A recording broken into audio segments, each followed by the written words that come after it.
بسم اللہ الرحمن الرحیم۔ علامہ غلام احمد پرویز صاحب کی مائع ناز تصنیف انسان نے کیا سوچا، باب چہارم، حصہ سوم۔ سیاسیات۔ بنیادی حقوق انسانیت۔ قبل اس کے کہ ہم آگے بڑھیں، نظریہ میثاق کانٹریکٹ تھیوری کے سلسلہ کی ایک اور اہم کڑی کا تذکرہ ضروری معلوم ہوتا ہے۔ اس کڑی کا نام ہے بنیادی حقوق انسانیت، فنڈامنٹل ہیومن رائٹس۔ نظریہ میثاق کی بنیاد ان مفروضات پر ہے کہ نمبر ایک، تمدنی زندگی بسر کرنے سے پہلے انسان فطری حالت میں رہتا تھا۔ نمبر دو، اس فطری حالت میں انسان کچھ حقوق رکھتا تھا جنہیں ہنوز کسی نے غصب نہیں کیا تھا۔ نمبر تین، جب انسان کو اپنے ان فطری حقوق کے تحفظ کے متعلق خطرہ لاحق ہوا تو اس نے معاشرتی زندگی اختیار کی، لہٰذا معاشرہ، سوسائٹی کا وجود انسان کے فطری حقوق کے تحفظ کے جذبہ کا رہین منت ہے۔ نمبر چار، بنابراً معاشرہ کا فریضہ ہے کہ انسان کے ان فطری حقوق کا تحفظ کرے۔ ان مفروضات سے ظاہر ہے کہ انسان کے بنیادی حقوق سوسائٹی کی پیداوار نہیں ہیں، بلکہ وہ سوسائٹی کی تشکیل سے پہلے موجود تھے۔ انسان نے باہمی رضامندی معاشری میثاق سے معاشرہ کی بنیاد ڈالی تاکہ اس کے ان فطری حقوق کی حفاظت ہو سکے۔ ان فطری حقوق کا نام ہے انسان کے بنیادی حقوق۔ ہم دیکھ چکے ہیں کہ نظریہ میثاق کا اولین دائی ہابز تھا۔ ہابز ان فطری حقوق کو کبھی قوانین فطرت کی اصطلاح سے تعبیر کرتا ہے اور کبھی انہیں احکام فطرت کہہ کر پکارتا ہے۔ وہ کہتا ہے کہ اپنے حکم کو دوسروں سے منوانا انسان کی فطرت میں داخل ہے، لیکن اس کے ساتھ ہی قیام امن بھی انسانی فطرت کا تقاضا ہے۔ یہ بنیادی جذبے ایک جگہ رہ نہیں سکتے، اس لیے کہ جب ہر انسان اپنی مرضی دوسروں سے منوانے پر تل جائے تو امن کس طرح قائم رہ سکتا ہے؟ لہٰذا انسان اس دوسرے مقصد کی خاطر اپنے پہلے حق سے دستبردار ہو گیا۔ بنابراً ہابز کے نزدیک قیام امن انسان کا بنیادی حق ہے اور اس حق کے تحفظ کے لیے انسان اپنے دیگر تمام حقوق سے دستکش ہو جاتا ہے۔ ہابز کے برعکس لاک کا خیال ہے کہ انسان معاشرہ، سوسائٹی کا رکن بننے سے اپنی فطری حقوق سے دستکش نہیں ہو جاتا۔ یہ حقوق بجز ایک حق کے سب برقرار رہتے ہیں اور معاشرہ کا فریضہ ہے کہ وہ ان حقوق کی حفاظت کرے۔ یہ فطری حقوق زندگی، صحت، آزادی اور املاک ہیں۔ ان کے تحفظ کے لیے انسان صرف ایک حق چھوڑتا ہے اور وہ ہے متنازعہ فی معاملات میں خود فیصلہ کرنا۔ لاک کہتا ہے کہ تمام متنازعہ فی معاملات کا فیصلہ معاشرہ کے سپرد کر دینا چاہیے اور اس کے بدلہ میں معاشرہ کو ان تمام فطری حقوق کے تحفظ کا ذمہ لینا چاہیے۔ نظریہ میثاق کا تیسرا عامل روسو ہے، لیکن ہم یہ دیکھ چکے ہیں کہ روسو اس کا قائل ہی نہیں کہ تشکیل معاشرہ کے بعد انسان پھر سے فطری زندگی بسر کر سکتا ہے۔ اس کے نزدیک جنت سے نکالے ہوئے آدم کے لیے دوبارہ حصول جنت ناممکن ہے۔ اس کے لیے اس فردوس گمگشتہ کی بازیابی محال ہے، لہٰذا اب فطری حقوق کے تحفظ کا سوال ہی پیدا نہیں ہوتا۔ اب افراد معاشرہ کو عمومی منشا، جنرل ول کے تابع زندگی بسر کرنا ہوگا۔ اسی میں اس کی فلاح و بہبود اور تحفظ حقوق کا راز ہے۔ ہابز اور لاک کے ہاں فطری حقوق انسانیت کا تصور مبہم اور بالواسطہ ہے، یعنی یہ چیز ان کے نظریہ میثاق کے ایک منطقی نتیجہ کی حیثیت سے سامنے آتی ہے، بجائے خواہش ایک مستقل نظریہ کی حیثیت نہیں رکھتی۔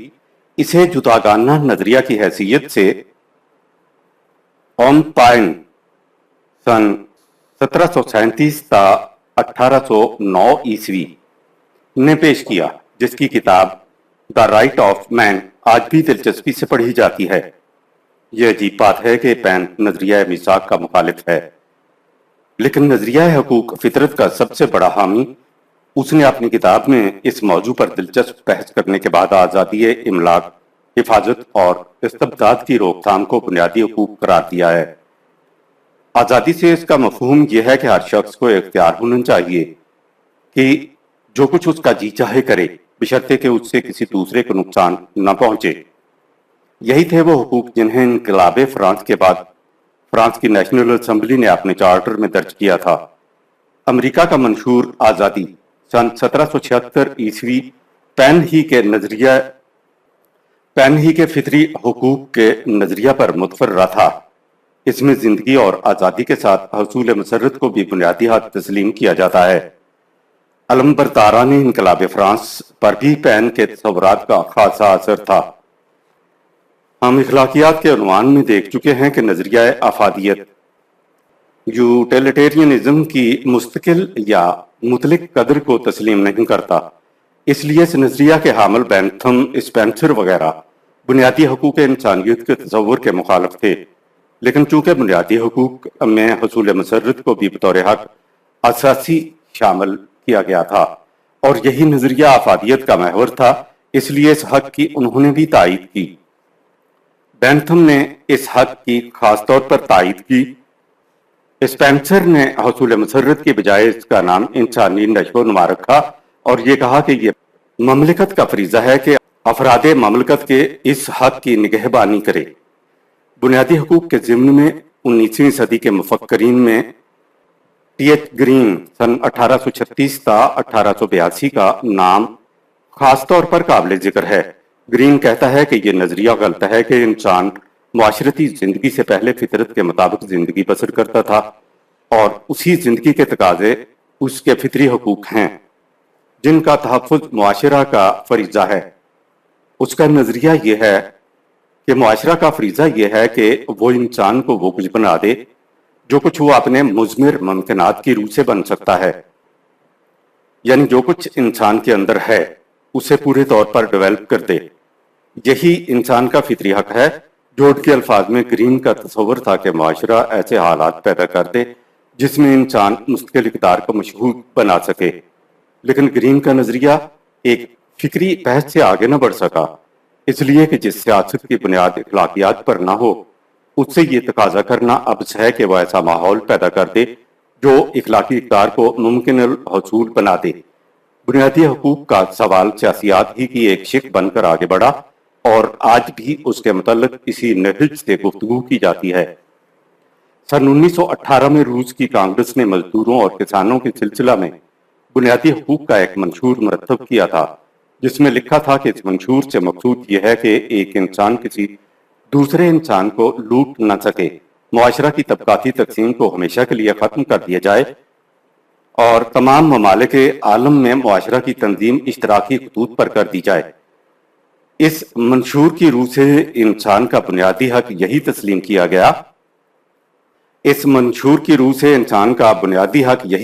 کیا گیا ہے کہ اس کی محنت کا ماحصل کوئی دوسرا انسان غصب نہ کر سکے۔ حق کسے کہتے ہیں؟ سب سے پہلے یہ سوال پیدا ہوتا ہے کہ موجودہ سیاست کی زبان میں حق، رائٹ کہتے کسے ہیں؟ Doctor A.C. ایونگ اپنی کتاب The Individual, the State and World Government میں لکھتا ہے کہ میرے نزدیک حق کی تعریف یہ ہے: اس امر کی ضمانت کے اس شخص کے معاملہ میں عام حالات میں کوئی دوسرا مداخلت نہیں کرے گا۔ حق کی اس تعریف ڈیفینیشن میں عام حالات میں نارملی کا ٹکڑا قابل غور ہے۔ اس کے یہ معنی ہے کہ یہ ضمانت عام حالات کے ماتحت ہی دی جا سکتی ہے اور ایسے خاص حالات پیدا ہو سکتے ہیں جس میں یہ ضمانت منسوخ ہو جائے گی اور اس خاص شق میں جسے حق تسلیم کیا گیا تھا مداخلت جائز قرار پا جائے گی۔ بالفاظ دیگر اس کا مطلب یہ ہے کہ سیاست حاضرہ میں فرد کا کوئی حق ایسا نہیں جسے مملکت کی طرف سے بطور حق مطلق ایبسولوٹ رائٹ دیا جائے، یعنی ایسا حق جسے بلا مشروط دیا جائے اور جسے کسی حالت میں بھی چھینا نہ جا سکے۔ ڈاکٹر ایونگ اس نقطہ پر بحث کرتا ہوا اسی نتیجہ پر پہنچا ہے کہ حق مطلق کسی کو نہیں دیا جا سکتا، اور جب کوئی حق مطلق نہیں مشروط ہے تو ایسے حق کو حق رائٹ کہنا ہی غلط ہے۔ البتہ بعض قوانین ایسے ہیں جنہیں ڈاکٹر موصوف کے نزدیک عالمگیر यूनिवर्सल करार दिया जा सकता है। मसलन किसी शख्स को बिला तहकीक व तफ्तीश मुजरिम करार न दिया जाए। नंबर 2, शहादत के सिलसिला में गवाह पर किसी किस्म की सख्ती न की जाए। नंबर 3, हर शख्स को इजहार ख्यालात की आज़ादी होनी चाहिए। और नंबर 4, परस्तश की भी आज़ादी। लेकिन शिक नंबर 3 के साथ ये शर्त भी लगा दी गई है कि ऐसे ख्यालात का इजहार ममनू करार दिया जाए जिनसे किसी की बदनामी होती हो या जिनसे नुक्से अमन का खतरा हो।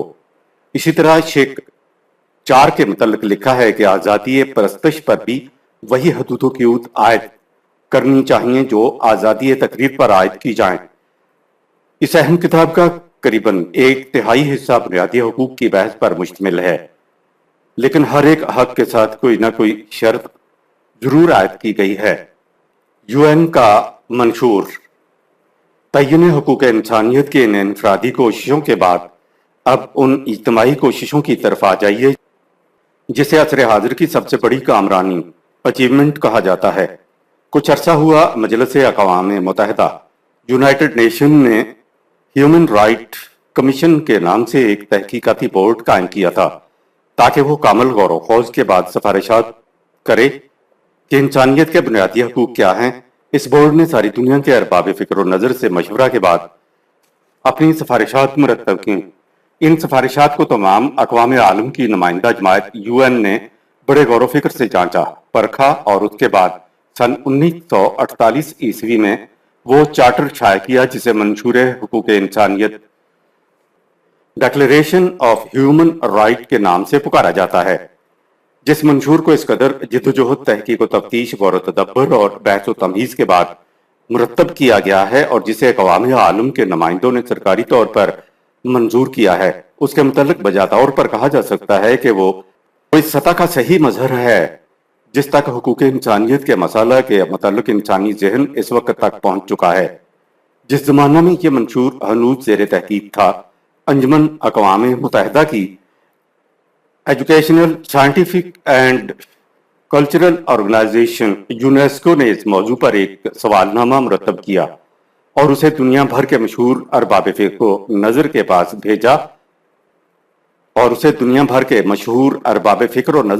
भेजा कि वो इन हुकूक के मुतल्लिक अपनी आरा से मुत्तला करें। यूनेस्को ने इनमें से बुलंद पाया मशाहिर के मकालात एक मजमुआ की शक्ल में शाया कर दिए हैं। इस मजमुआ मकालात का तारुफ जैकब मॉर्टन ने लिखा है। इन तमाम मकालात में जिस चीज को नुमायां तौर पर तस्लीम किया गया है वो यही है कि इंसान के कोई हुकूक मुतलिक एब्सोल्यूट नहीं। मॉर्टन के अल्फाज में,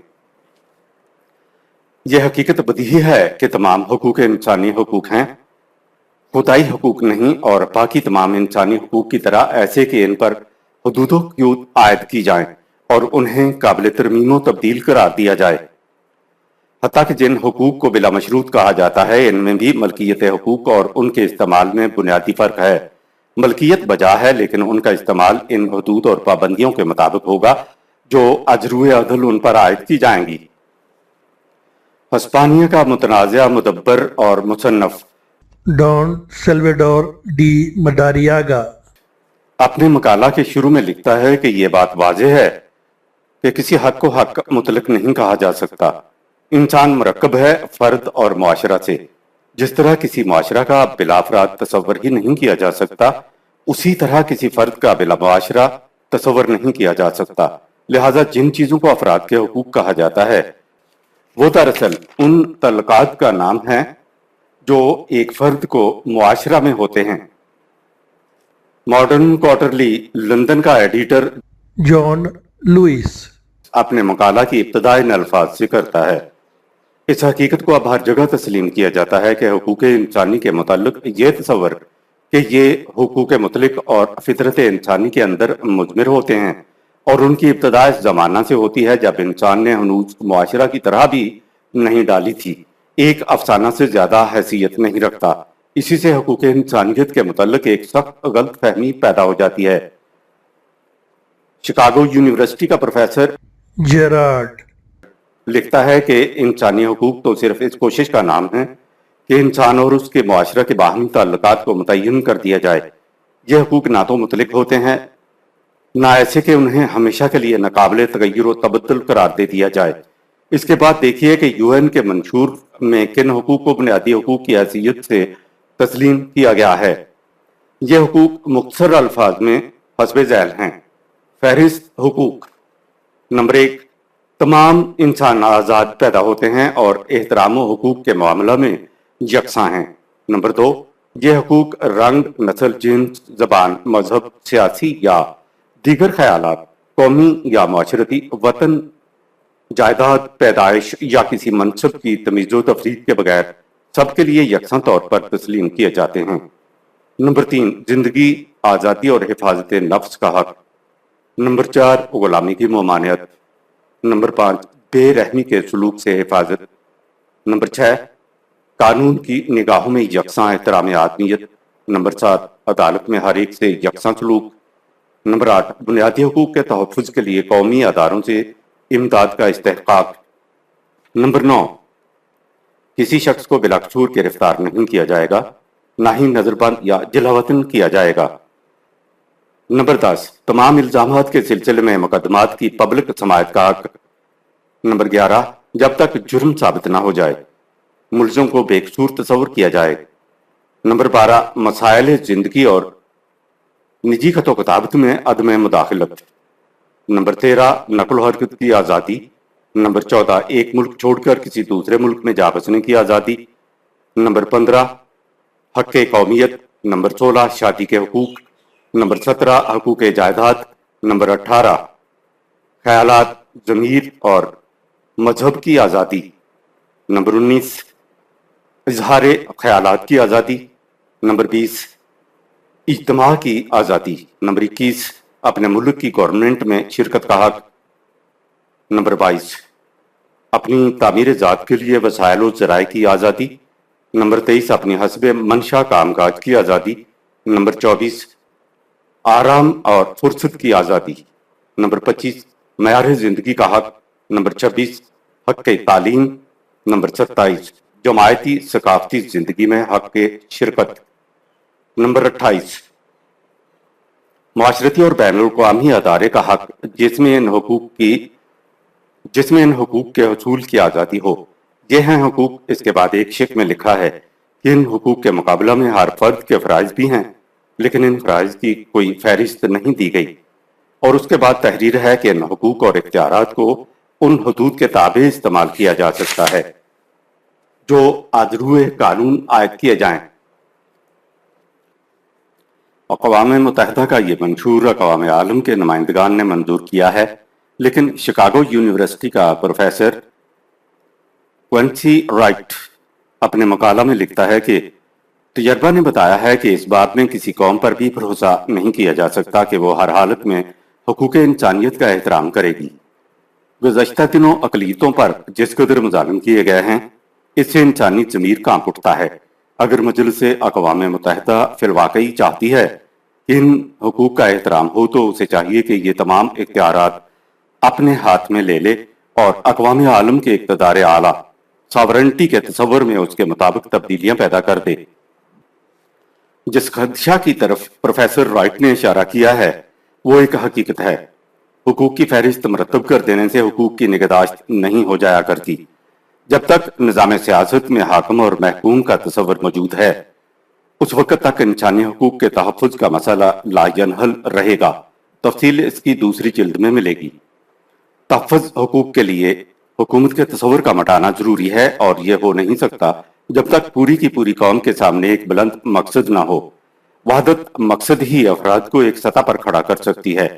وائٹ ہیڈ کے نزدیک تو آزادی سے مفہومی مقصد کا ممکن العمل ہونا ہے۔ جب تک تمام افراد کے سامنے ایک ہی مقصد نہ ہو اور وہ مقصد ممکن العمل بھی ہو، کسی کو بھی آزادی نصیب نہیں ہو سکتی، اور وحدت مقصد کی بنیاد مستقل اقدار کے سوا اور کچھ نہیں۔ اس لیے جب تک انسانی حقوق کا مدار مطلق اقدار کے تصور پر نہ ہو، دنیا کا کوئی منشور اور کوئی دستاویز ان حقوق کے تحفظ کی ضمانت نہیں دے سکتی۔ چنانچہ یونیسکو کے محولہ بالا مجموعہ مقالات کی تمہید میں خود مسٹر مارٹن لکھتا ہے کہ انسانیت کے حقوق کی تعریف डेफिनेशन नहीं बल्कि रोजमर्रा की जिंदगी में इन इस्तेमालात के मसला पर मुत्तफिक होने के लिए सबसे पहली शर्त यह है कि इक़दार के पैमानों पर मुत्तफिक हुआ जाए। हकूक़ इंसानियत के एहतराम के लिए ज़रूरी है कि लोगों के नज़दीक इंसानी जिंदगानी का अमली तसव्वुर मुश्तरक हो।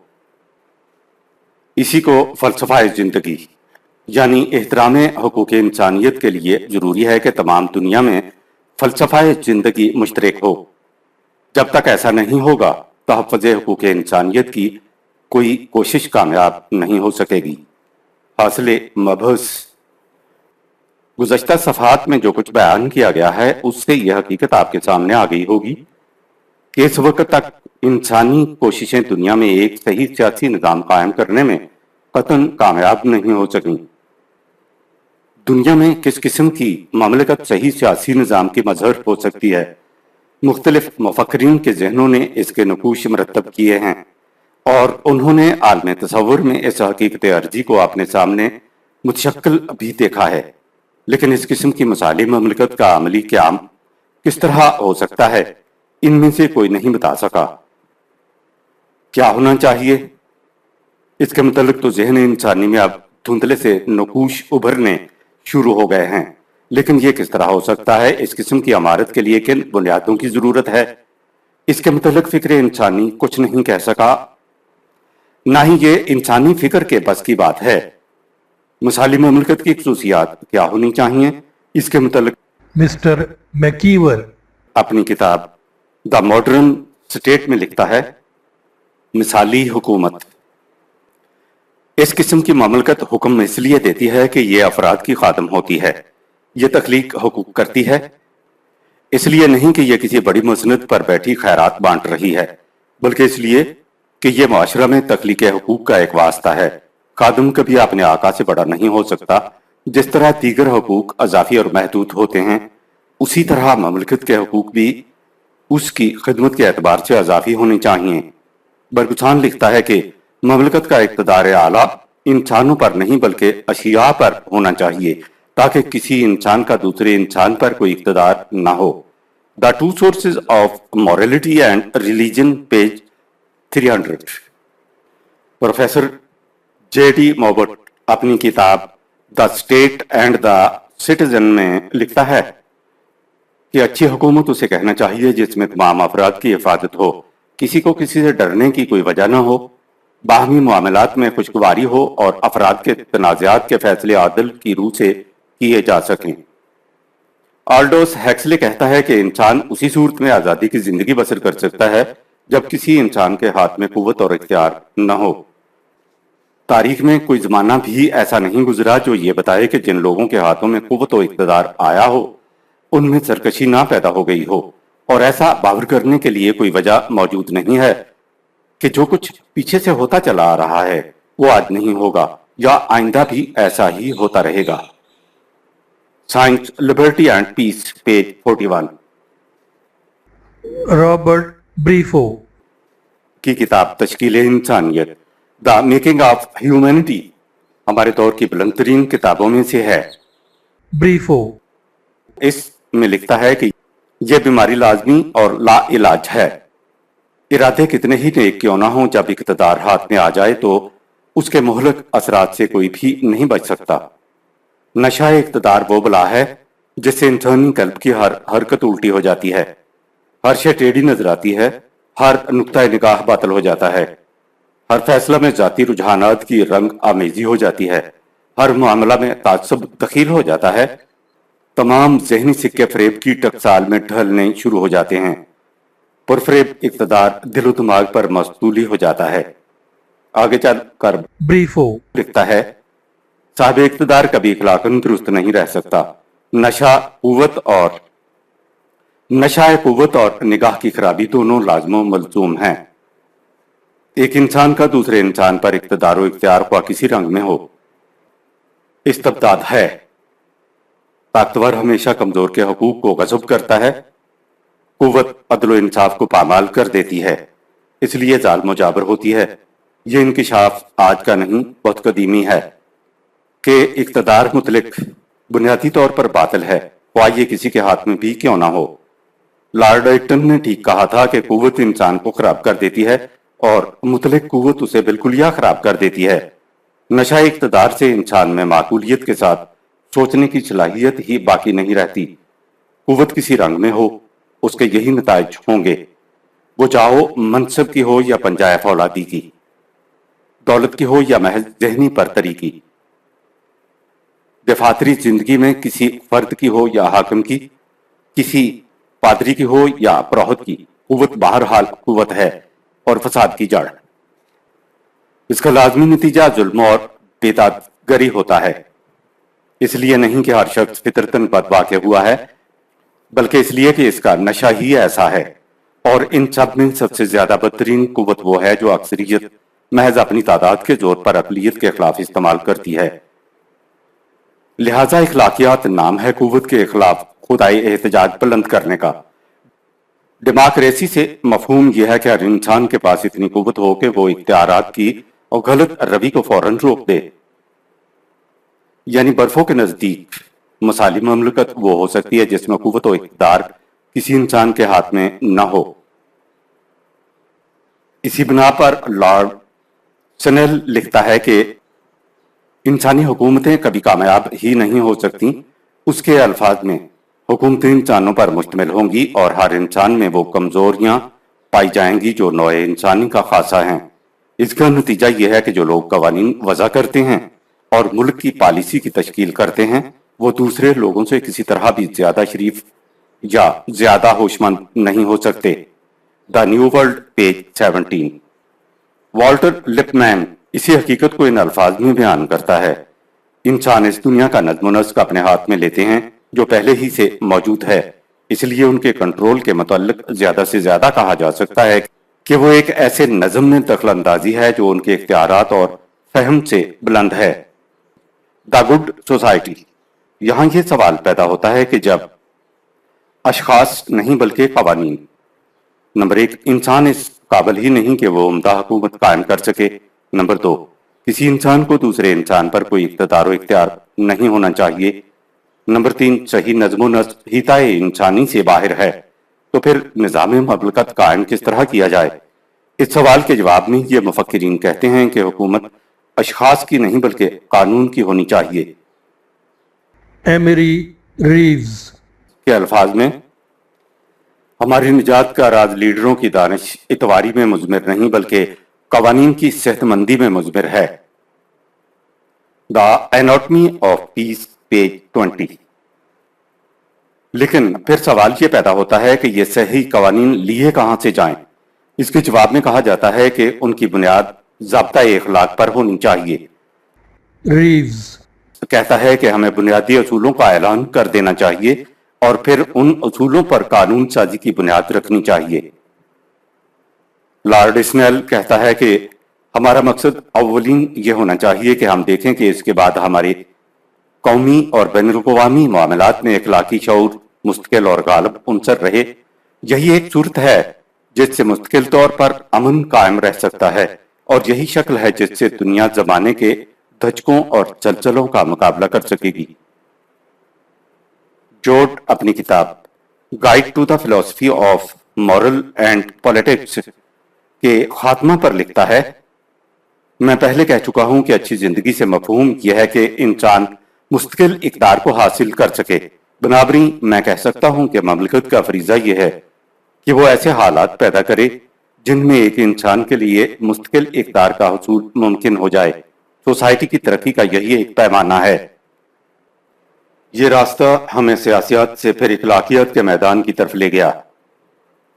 यानी दुनिया अब जिस आखिरी नतीजा पर पहुंची है वो ये है कि सियासत की बुनियादें मुस्तकिल इक़्तिदार पर रखनी चाहिए। मुस्तकिल इक़्तिदार क्या हैं और कहां से मिल सकती हैं? ये सवाल इखलाकियात के उन्वान में हमारे सामने आया था, लेकिन हमने उस पर तफसीली बहस इस्लाम के उन्वान पर उठा रखी थी। अंदरी हालात सही मसाली ममलकत के क़याम का सवाल भी उसी वक्त हल हो सकेगा, लेकिन इस बहस को खत्म करने से पहले उस समत की तरफ एक निगाह भी डाल लेनी जरूरी है। एक आलमगीर हुकूमत। जिस तरफ अब इंसानी फिक्र का रुझान है, अब यह कहा जा रहा है कि दुनिया की फलाह बहबूद का राज वहदत हुकूमत में है, यानी सारी दुनिया को एक मरकज के ताबे ले आने में। जब सारी दुनिया पर एक ही कानून और एक ही मरकज की हुकूमत होगी तो तजादात और तनाज़ात का खुद खात्मा हो जाएगा। प्रोफेसर अल्फ्रेड कोबन अपनी किताब के आखिरी बाब में लिखता है कि दुनिया के मसाइब का जो हल सामने आ रहा है वो यही है कि एक आलमगीर ममलिकत की तश्कील की जाए। मिस्टर Reeves, लिखता है, खुले खुले अल्फाज में 20वीं सदी की क़यामत खेजियों के बाद इंसान लामहला उसी नतीजा पर पहुंचता है कि इसी कुर्राए अर्ज को किसी एक इक़्तिदार के ताबे लाना जरूरी है। हमारा फरीज़ा यह है कि हम किसी न किसी तरह जमहूरी अंदाज से इस इक़्तिदार रवां की तश्कील करें। इसके लिए उसे बुनियादी उसूलों का ऐलान करना चाहिए जिन पर यह इक़्तिदार मुतनव्वो होगा, और उसके बाद लोगों को उसकी तरफ राग़िब करना चाहिए ताकि ये मकसूद खूनरेज़ी के बगैर हासिल हो जाए। अगर इस मकसद का हुसूल इस तरह मुमकिन ना हुआ फिर तारीख का फौलादी हाथ उसे मजबूर कर देगा कि हम और ज्यादा खूनरेज़ी करें और आज से ज्यादा मुहलक आलात हर्ब ज़र्ब वज़ा करें ताकि सबसे ज्यादा ताकतवर जमात बाकी दुनिया को मगलूब करके वहदत इक़्तिदार कायम कर ले। यानी दुनिया की फलाह का राज बाहर नौ वहदत मरकज में है। अगर दुनिया उसे बताइए हुए खातिर कबूल कर ले तो हुवल मरात, और अगर इस पर खुद आमादा ना हो तो फिर तारीख के अटल हाथ अपने खूनरेज और मुफसिदा अंगेज तरीकों से इंसान को इस मंजिल तक पहुंचा देंगे। मंजिल बहरहाल यही है। प्रोफेसर हॉरल्ड लास्की ने भी ह्यूमन राइट में यही कहा है कि दुनिया में इस वक्त इंसानी हालत का तकाजा यही है कि एक आलमगीर निज़ाम की तश्कील की जाए जिसके अरकान तमाम दुनिया के अफराद हों। अमरीकी मुदब्बर मिस्टर वंडल विल्की ने अपनी सारी दुनिया की सियाहत के बाद द वन वर्ल्ड के नाम से जो किताब लिखी थी उसमें उसने इसी किस्म के आलमगीर निज़ाम वाहिद की तश्कील का नजरिया भी पेश किया था। इस किताब में वो लिखता है, इससे मकसद यह है कि अगरचे हमारी नशो नुमा जंग अजीम से शुरू हो गई थी लेकिन हम अपनी कौमियत परस्ती के अहद तुफूलियत से निकलकर जिसमें तमाम मामलात घरेलू किस्म के मुतसव्विर होते थे अब एक बालिग कौम की हैसियत इख्तियार कर रहे हैं जिसके पेश नज़र बैनुल अक़वामी मसाइल और तमाम दुनिया का तसव्वुर है। The one world page 133। इसी तरह Mr. Gold, अपनी किताब मैन नेचर एंड टाइम में लिखता है, मुझे तस्लीम है कि घर और वतन का ख्याल सबसे पहले हमारे सामने आता है लेकिन एक आलमगीर इंसानी माशरा की रुकनीत का तस्वर हमारी निगाहों से ओझल नहीं होना चाहिए। अभी तक इस किस्म के आलमगीर निज़ाम का एहसास कुछ ज्यादा शिद्दत से उभर कर सामने नहीं आया, इसीलिए उसके मतलब ज्यादा हुस्न ज़न कबल वक्त होगा। लेकिन यह हकीकत के कमोबेश हर मुल्क में ऐसे अफराद मौजूद हैं जिनके दिल में यह ख्याल करवटें ले रहा है। इस अमर की जमानत है कि कुछ वक्त के बाद यह ख्याल अमली शक्ल इख्तियार कर लेगा। तसरीहात बाला से आपने देख लिया होगा कि मगरब किस तरह अपने माशरी निज़ाम से तंग आया हुआ है, लेकिन वो समझता है कि इन मसाइब और नवायब का हल हुकूमत की शक्ल बदल देने में है।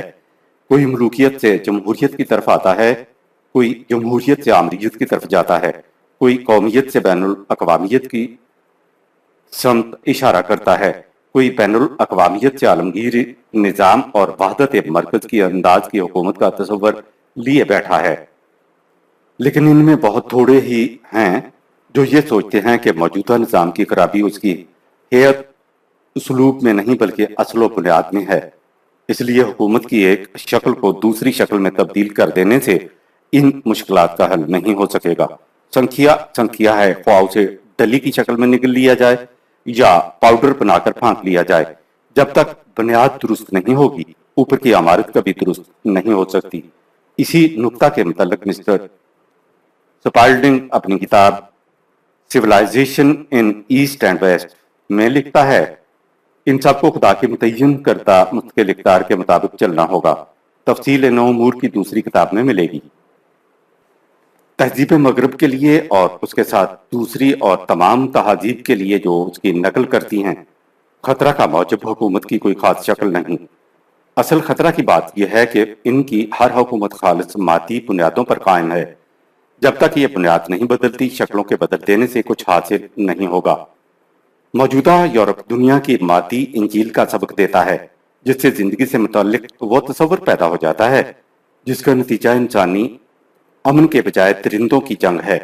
یہ عالمگیر شورش اور عدم اطمینان اسی قصور کا نتیجہ ہے۔ یہ بنیاد کس طرح بدلی جا سکے گی؟ اس کا جواب جلد 2 میں ملے گا۔ سیاست کے متعلق قرآن کریم نے بڑا صاف اور واضح نقشہ دیا ہے۔ وہ کہتا ہے، نمبر 1، جیسا کہ سابقہ عنوان کے اخیر میں لکھا جا چکا ہے، انسان عبارت ہے اس کے جسم اور ذات سے۔ نمبر 2، زندگی کا مقصد جسم اور انسانی ذات کی نشو و نما ہے۔ نمبر 3، یہ نشو و نما اجتماعی معاشرہ میں ممکن ہے۔